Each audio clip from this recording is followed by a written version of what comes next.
즐거운 저녁 시간 보내고 계십니까? JTV 8시 뉴스입니다. 차량을 훔친 뒤에 경찰과 추격전까지 벌인 10대들이 붙잡혔습니다. 이들은 도주 과정에서 경찰을 위협하고 순찰차를 들이받기까지 했습니다. 김철 기자가 취재했습니다. 순찰차가 도난 신고된 차량을 뒤쫓습니다. 경찰의 제지에도 이 차량은 15km를 도주했습니다. 옆에 바짝 다가가 제지하는 순찰차를 수차례 들이받기도 합니다. 결국 반대 차선으로 도망가던 차량은 인도턱을 들이받고서야 멈춥니다. 차량이 멈추자 절도 용의자 2명은 도망가고 1명은 현장에서 잡힙니다. 옆으로 되면서 마이크로 하면서 서라고 이제 그렇게 유도를 하는 거죠. 옆으로 돼 있기 때문에 큰 충격을 안 가면서 계속 쫓을 수가 있었던 거죠. 광란의 질주를 벌인 용의자들은 고등학생 3명. 이들은 오늘 새벽 1시쯤 익산시 주연동 모 쇼핑센터 앞에 세워져 있던 차량을 훔쳐 달아났습니다. 무면허 상태에서 운전을 하던 이들은 신고를 받고 출동한 경찰을 피해 달아나며 심야 추격전을 벌였습니다. 경찰 조사 결과 이들은 차량에 열쇠가 꽂혀 있는 것을 발견하고 운전해보고 싶다는 호기심에 이 같은 일을 저지른 것으로 밝혀졌습니다. 경찰은 18살 강모근 등 3명에 대해 특수절도와 특수공무집행 방해 등의 혐의로 조사한 뒤 구속 여부를 결정할 예정입니다. JTB 뉴스 김철우입니다. 국민의당 중앙당이 최근 당에 입당한 임정엽 완주 진무장 예비후보에 대해서 공직선거 후보자 추천 재심위원회를 열고 부적격 결정을 내렸습니다. 국민의당은 정확한 부적격 판정 이유를 밝히지는 않았습니다. 그러나 임정엽 예비후보 측은 공직선거에 당선돼 유권자로부터 검증을 받은 경우 부적격 사유의 예외 사항에 해당한다며 내일 최고위원회의 재논의를 기대하는 것으로 알려졌습니다. 내일 최고위에서도 받아들여지지 않으면 임정엽 예비후보는 무소속으로 출마할 가능성이 커 보입니다. 다음 달 총선과 함께 치러질 익산시장 재선거에 각 정당 후보자가 윤곽을 드러냈습니다. 더불어민주당 전북도당은 공직선거 후보자 추천관리위를 열고 강팔문 전 익산국토관리청장과 김병곤 전 전북도의회 의장 그리고 황오열 익산시의회 산업위원장 등 3명이 경선을 치른다고 밝혔습니다. 국민의당은 익산시장 예비후보로 4명이 등록해서 조만간 경선 대상자를 결정합니다. 새누리당 전북도당은 익산시장 예비후보로 최행식 원광대학교 법학전문대학원 교수를 사실상 내정했습니다.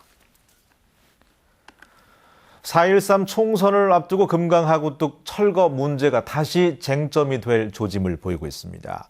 안희정 충청남도지사는 최근 청와대에서 열린 시도지사 간담회에서 하구뚝을 쌓아 농업용수를 사용하는 방조제 정책을 재조정해야 한다고 말했고 총선에 나선 일부 예비후보자들은 금강하구뚝의 철거를 거론하고 있습니다. 전라북도는 금강하구뚝을 철거하면 농업용수와 공업용수의 확보가 불가능하고 정부 역시 철거를 반대하고 있기 때문에 실현 가능성이 희박한 것으로 보고 있습니다. 새만금 신항만의 목표는 동북아 거점 물류 항만입니다. 2020년이면 1단계 공사가 마무리되는데요. 대형 선박이 접안하기 위해서는 새만금 신항만의 규모를 더 키워야 하지만 오히려 사업비가 깎여서 상황은 그리 녹록지가 않습니다. 송창용 기자가 보도합니다.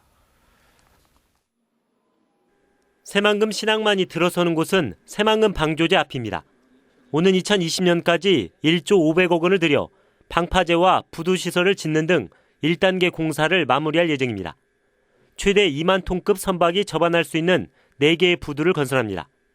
전라북도는 세계적인 선박 대형화 추세에 맞춰 새만금 신항만의 접안 능력을 더 키워야 한다는 입장입니다.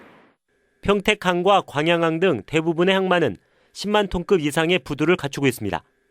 새만금 신항만의 수심은 최대 20에서 40m에 이르기 때문에 5만 톤급은 물론 10만 톤급 선박도 드나들 수 있습니다. 암벽공사 등 부두시설만 보강하면 됩니다. 하지만 정부는 초기 새만금의 물동량이 많지 않다며 시설 확충에 부정적입니다. 5만 톤급으로 올리면은 이제 선석수가 줄어드는 그런 개념이 될 수도 있는 거고요. 오히려 올해 사업비를 요구액 700억 원에 크게 못 미치는 581억 원만 반영해 완공 지연까지 우려되고 있습니다. 새만금 신항만이 동북아의 그 거점 물류 항만으로 되기 위해서는 반드시 5만 톤급 이상으로 이렇게 추진돼야 된다고 봅니다. 변경 반영될 수 있도록 노력하겠습니다. 전북에서는 군산항이 유일하게 5만 톤급 접안 능력을 갖고 있지만 바닷길에 계속 토사가 쌓여 제기능을 하지 못하고 있습니다.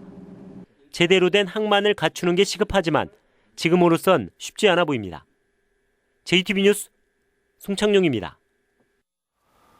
최근 인천 영종도가 카지노 복합 리조트 사업 대상지로 선정된 가운데 새만금은 관광개발 사업에서 별다른 성과를 내지 못하고 있습니다.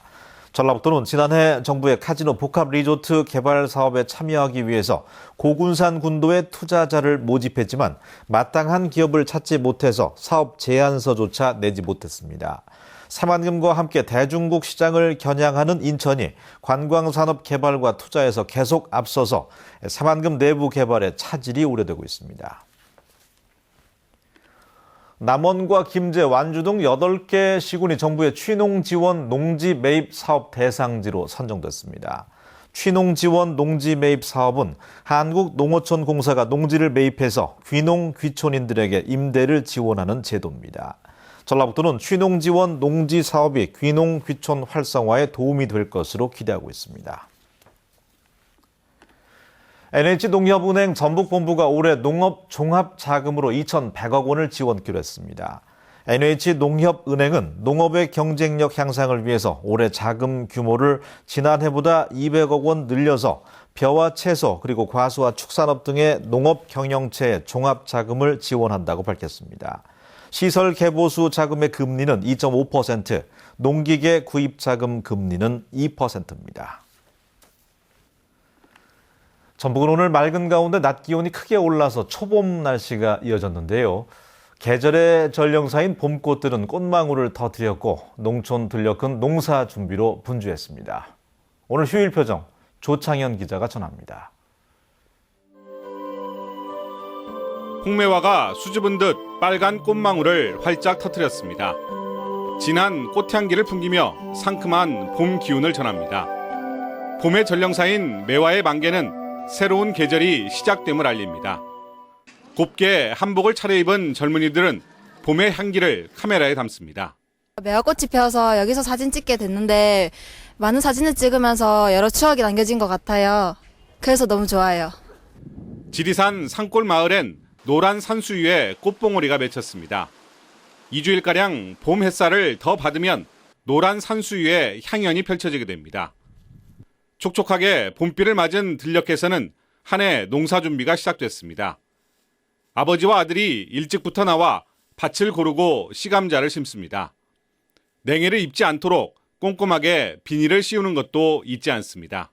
비가 와가지고 많이 농사지기가 좀 편할 것 같아서 괭이질도 좀 편하고 그래서 시감자 심으려고 잠깐 나왔어요. 과수 농민들은 묵은 가지를 잘라내고 거름도 듬뿍 주면서 풍년 농사를 기원합니다. 겨우내 움츠렸던 한옥마을도 비가 그치고 기온이 오르면서 관광객들로 하루 종일 북적였습니다. 입춘과 경칩을 지나 하루가 다르게 생동하는 봄의 기운이 싹 트면서 시민들은 봄날의 여유로움을 만끽했습니다. JTB 뉴스 조창현입니다. 전주시가 한옥마을의 주차난을 덜기 위해서 대형 공영 주차장을 만듭니다. 전주시는 대성동에 800대가량이 주차할 수 있는 공영 주차장을 짓기로 하고 다음 달부터 부지를 사들입니다.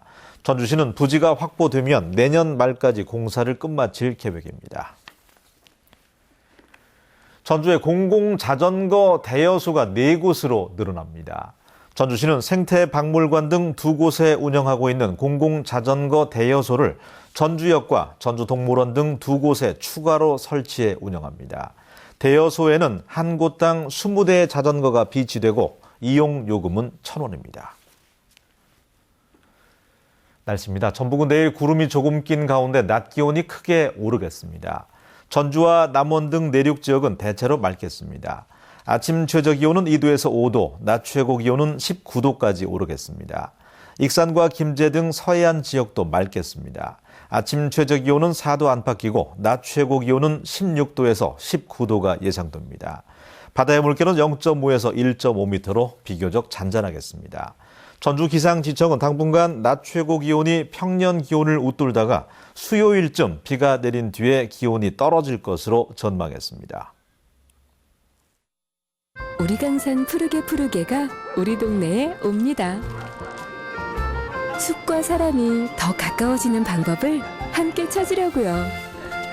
작은 숲 모여 더 큰 숲으로 우리강산 푸르게. 뉴스를 마칩니다. 편안한 시간 보내시기 바랍니다. 고맙습니다.